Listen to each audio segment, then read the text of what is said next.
এই যে ৫ আগস্টে সরকার পতন হলো, শেখ হাসিনা ভারতে পালিয়ে যেতে বাধ্য হলেন গণঅভ্যুত্থানের মুখে।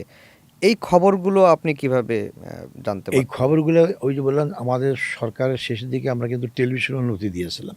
আচ্ছা। তো টেলিভিশন ছিল, কিন্তু মজার ব্যাপার হচ্ছে টেলিভিশন, পিটিভি ছাড়া কোনো কিছু দেখা যায় না, হুম, অন্য কিছু দেখা যায় না। তবে কারারক্ষী তো আমাদের দেশেরই, হুম, অনেক যারা পরিচিত হয়ে যায় তারা অনেক সময় খবরটা দিয়ে যায় যে এই অবস্থা হচ্ছে, এই অবস্থা হচ্ছে, এই খবরটা পাওয়া যায়।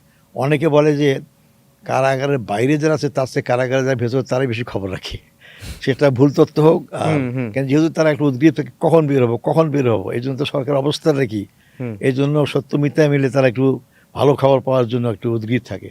হুম। তো কারোর কে যেহেতু খবর দেয়, তো ৫ই আগস্টে আমি খবর পেলাম, ৫ই আগস্টের সকালের দিকে খবর পেলাম যে এই তারা প্রোগ্রাম দিয়েছে, এই যে এনসিপি, মানে ছাত্ররা।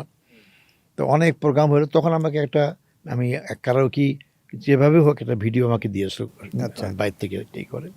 তা আমি খুলে দেখলাম, সেখানে দেখতেছি যে আপনার হাজার হাজার লোক। টিএসসির সামনে দেখলাম যে প্রচুর লোক, আমি জীবনে এত লোক দেখিনি।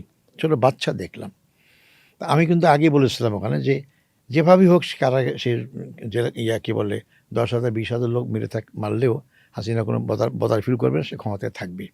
আচ্ছা। কিন্তু ১০টার দিকে আমি যখন ওই ভিডিও দেখছিলাম যে অনেক লোকের মধ্যে বাচ্চা একটা, আমার ৫-৬ কি ৭ বছর হবে, হুম, পুলিশ লাইন করে দাঁড়িয়ে আছে। হুম, এই বাচ্চা হঠাৎ গিয়ে পুলিশকে একটা ঘুষি মারলো।